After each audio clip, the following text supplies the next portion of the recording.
Hello guys and welcome to another edition of Rage Against the Dice. Today, I'm here with Nate. There's other people, but they're not their dragons, so shh. These are my dragons. Yes, they are. These are your bountiful collection, and we're going to have a look at them. Now, this isn't structured in any way because I love dragons and I just like to make ooh sounds when I look at pretty dragons. Plus, we keep getting asked quite a bit for people to see your dragons, so we thought we'd get them all out. These are just my D&D dragons. Sorry, yes, these are just your D&D dragons. You do have other dragons. So I thought we'd go in and we'd have a look at them one at a time. You can tell me a bit about each dragon, like what type of dragon it is and such. Not like his name is Burststone and stuff like that. We'll save that for an extended edition. Turn-ons. Yeah, if we ever get a Patreon that we actually use, maybe that'll be one of the extra content. So I'm going to go in on this one first because we've seen this fella before. Right. So this is the young copper dragon from the Nosers range. Yep. I didn't steal. I was inspired by another guy on Instagram, his recipe.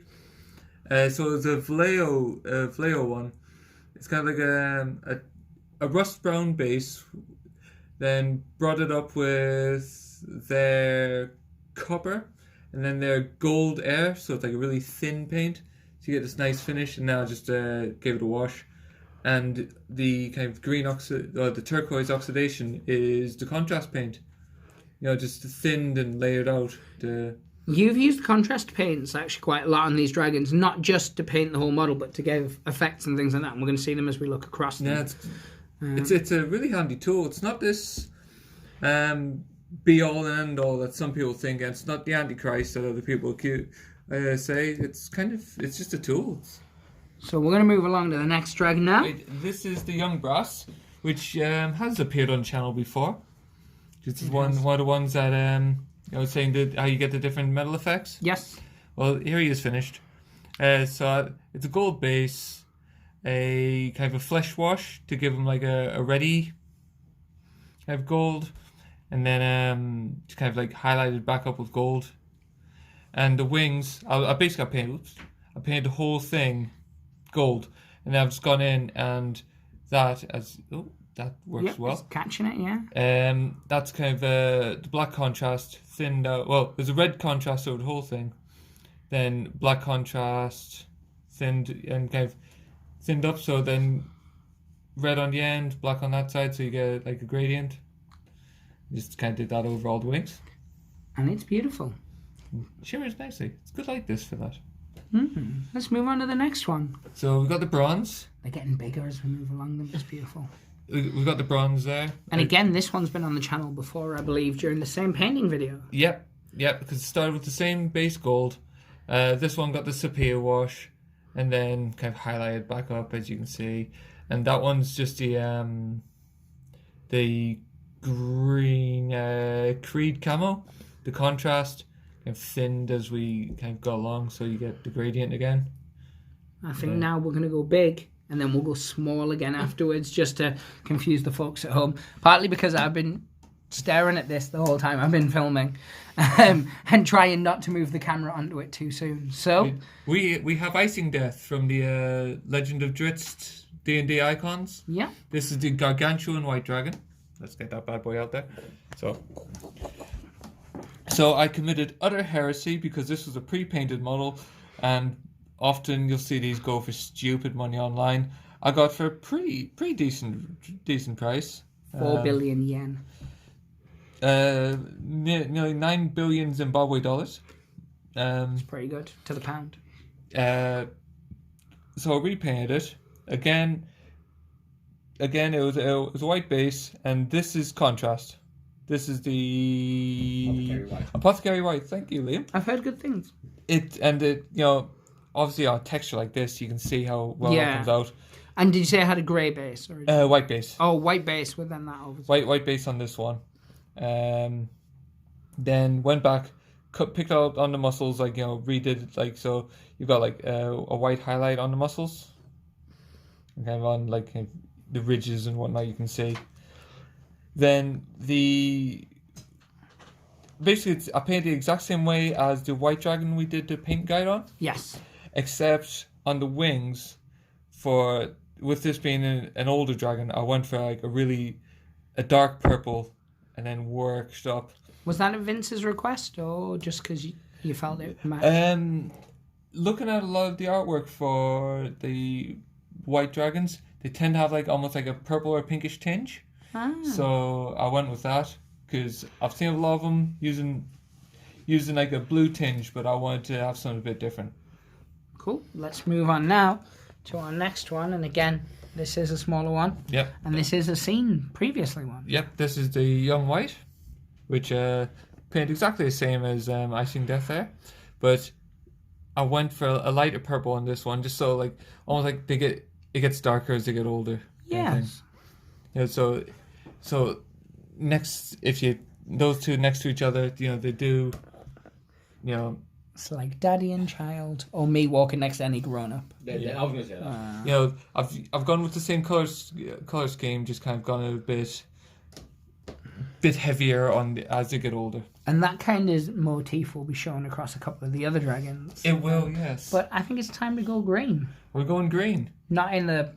Going green. Yeah. This one's all on its own because the green dragon hasn't got a wormling yet, and they never ever released a gargantuan one, and that hurts me every single day. It's abuse.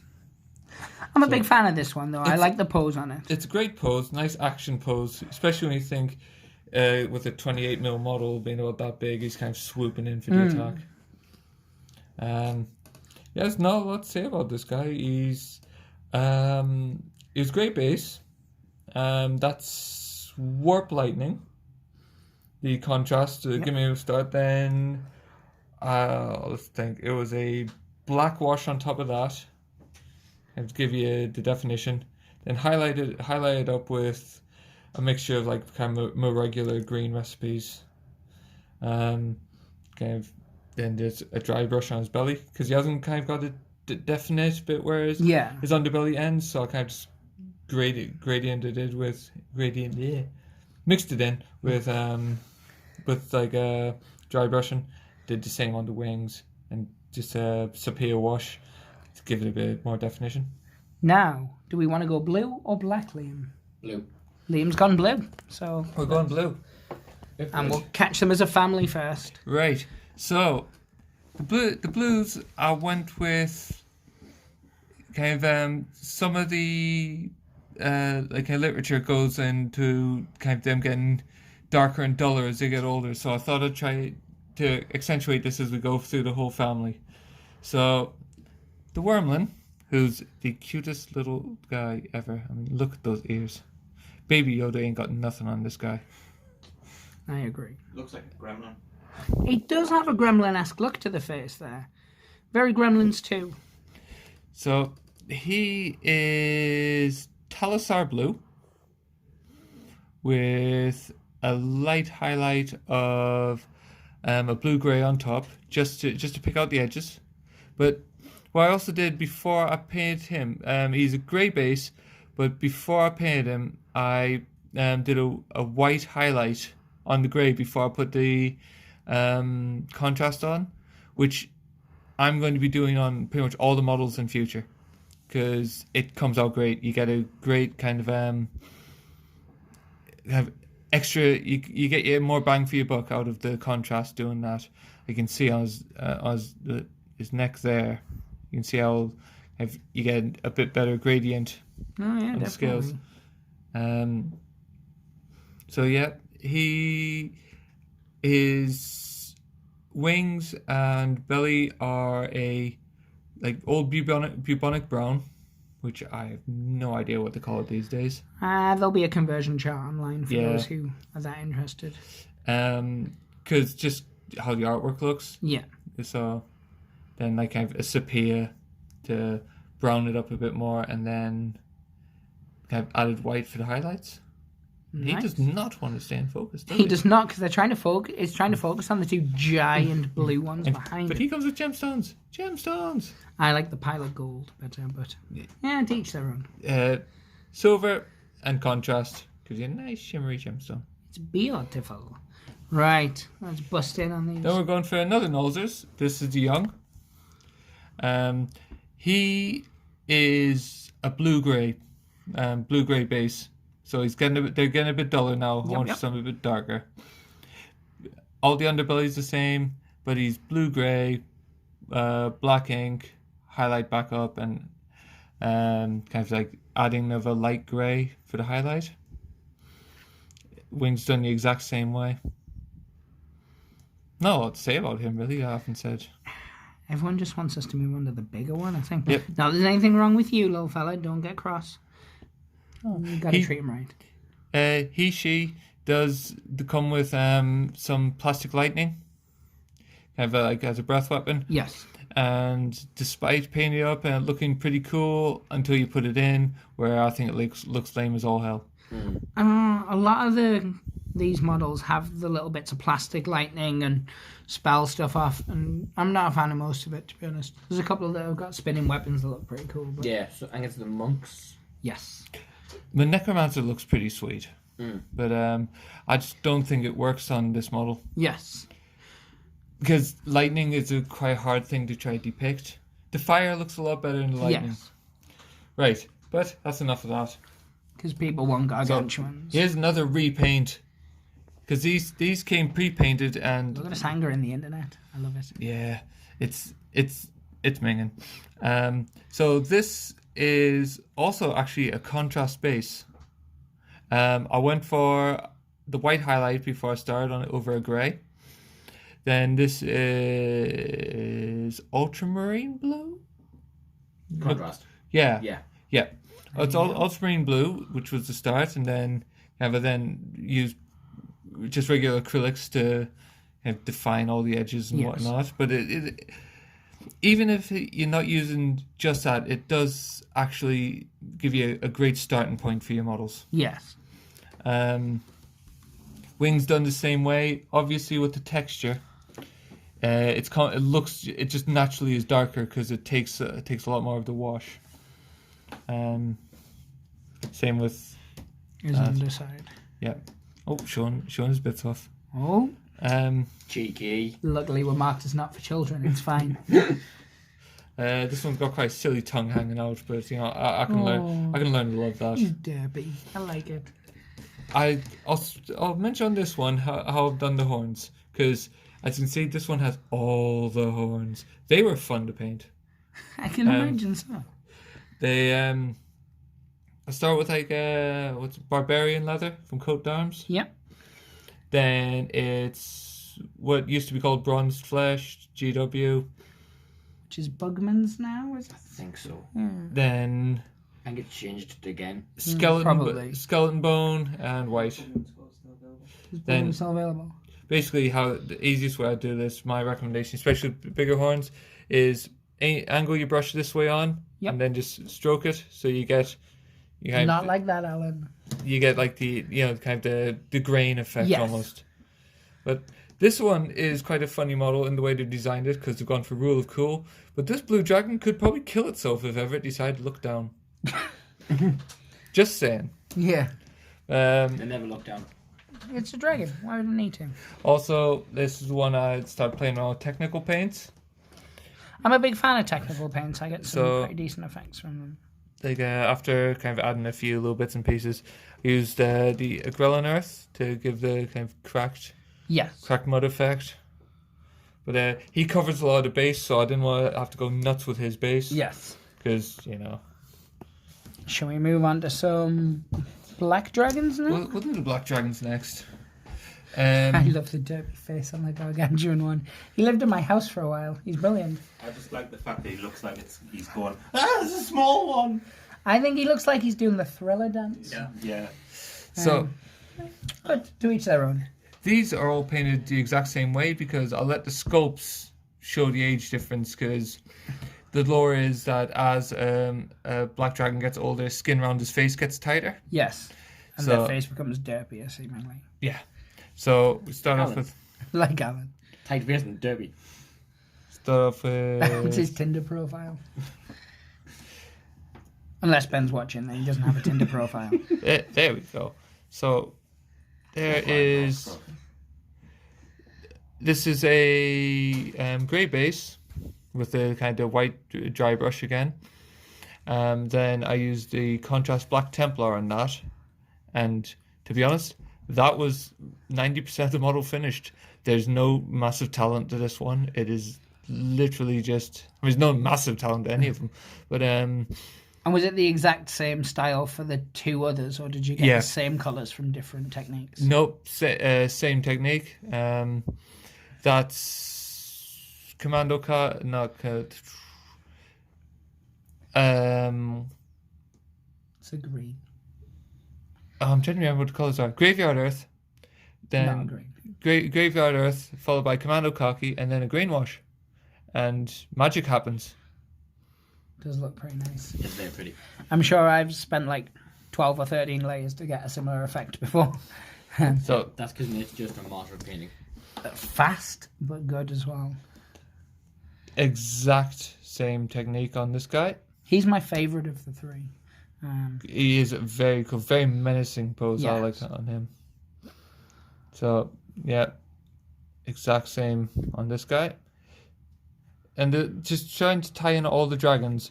All the horns are done the same colors. All the talons are the same. And like all the mouths, all that's the same color. And Yes. like underbellies on most of them are the same. Just so there is like a continuity between all of the different dragons. Yes. And with the wormling, you get dinner. Like the acid eaten skull of something quite big, probably a giant. I think have a head that big. Giant, maybe a very clever troll. If anyone's ever painted an undead model, like kind of an old GW skeleton, you know how that got painted. Yeah. So we won't get into that. Right, and Dracula. here's another heresy repaint. I mean, really, the base is what really wins this model. I've heard good things about the base, personally. I've got it's all right. paint I've seen that. it the exact same way as the other ones, so won't bore you with that. Got flexible wings. Yeah, I did that a couple of times. It's really handy whilst painting them, actually. I love the black vein work through the wings. That's actually sculpted. Is it? Yeah. Yeah. That's sculpted on. I just kind of went back and re-accentuated it. But yeah, he's pretty tasty. I really like what you did with the base, Kev. The base is oddly, it's really simple. I didn't use I used little bits of technical paint for the final cover of it, but it was mainly just sand, PVA, and polyfiller. You put a layer of polyfiller on, then attack it with a dry brush, so it gives a texture, and then sprinkle sand on while it's still drying. Right. And then just for like the little raised areas like that, I used is it Devlin mud? No, Stirling mud. Sterling Battle. Oh, Sterling Bat mud, yeah, just to pick out some of the little bits. But yeah, it was really simple to do. There's a couple of stones like there and things that I tried to bury. But it's come out great because it's given it enough shape that it looks swampy. All I've done since there is I've added a bit of like clump foliage. Yeah, like the little moss and the reeds and stuff. And that's just pastry brush. I snip off a bit of pastry brush, 1 pound pastry brush from your local supermarket. Big glob of super glue, stab, and then just like gravity kind of fall and they open up a bit. It comes out this quite natural reed thing. And then just if you can we see it? I just glossed after varnishing it. Yeah, there we go. You just glossed some areas. Yeah, glossed like I wondered that. I glossed the lowest lying areas, so it just looks like swampy. Yeah, Yeah, the comment when you moved it, You catch the glimmer from the it. light. Yeah, so that's that. beautiful for all your basin needs, Kev. So It's where I excel. I can just slop mud on bases. hey, there's the last of the Nulzer's Wormlings, which is out now, because they haven't released the young one yet. The young red is coming out in March. So My birthday. Man knows his dragons. I'm very excited about that. But here's the red. Again, that is contrast start. White highlight over a grey base. Then it's Blood Angels red.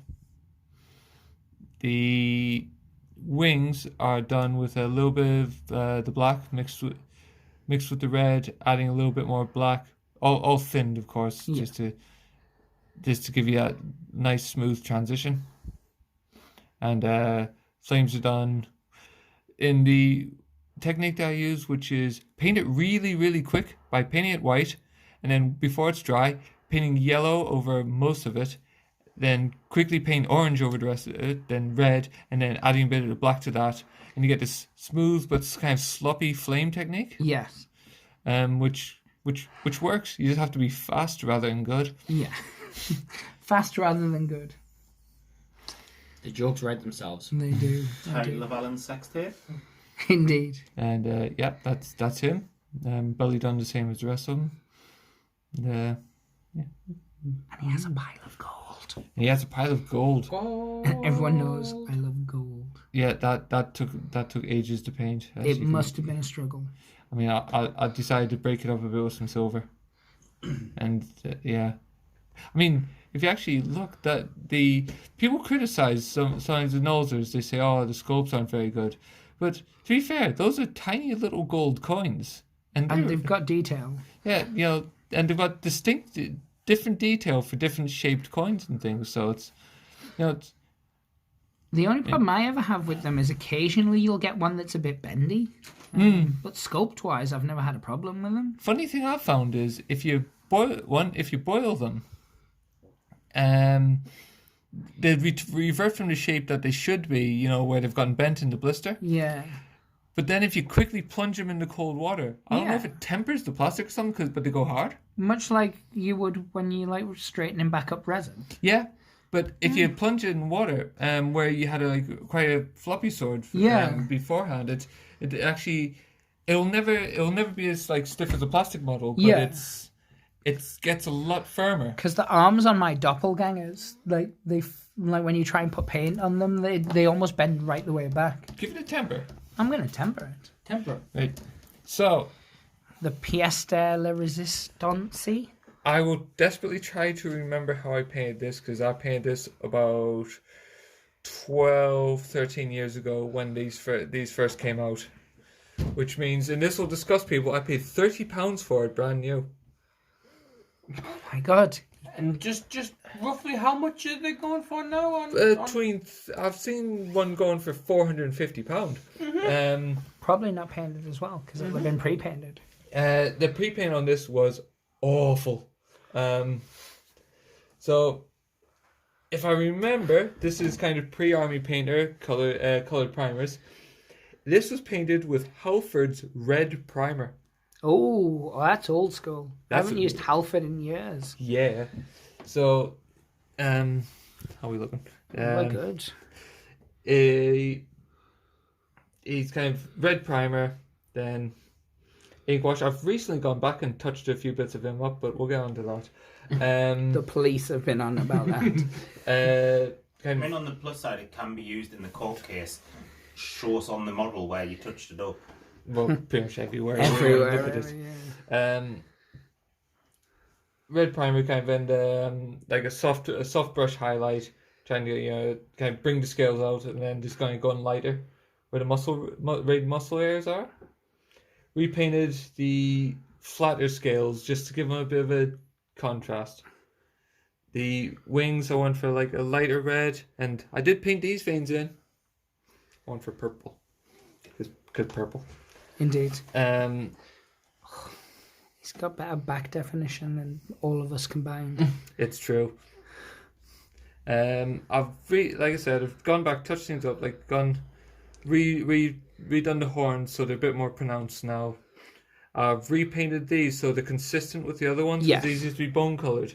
I think they look better black. I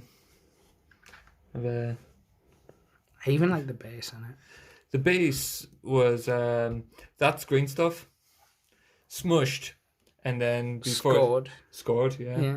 Then sand was added, and I was deliberately quite sloppy when I put on the glue for the sand. Yeah. So it overlaps, so it looks like old and ruined. Remember when we used to use sand for all basing? They were easier times. Simpler times. Simpler I say times. that, but the amount of models that come with sculpted bases now. Yeah, that's true. And I've just gone on. I've gone back recently. I've revamped the static grass because it was looking a bit tired. Add some clump foliage just to bring it up to a more modern standard. Bring it up to code. But yeah, that's the colossal red dragon, and it's a baby one. It's a little baby. For scale comparison. Indeed. Oh, it's like me standing next to a growed up. Yeah, I thought I'd make the joke before you did, Lee. that is my D&D. You know me so well. We were all thinking, okay. Yeah, we were.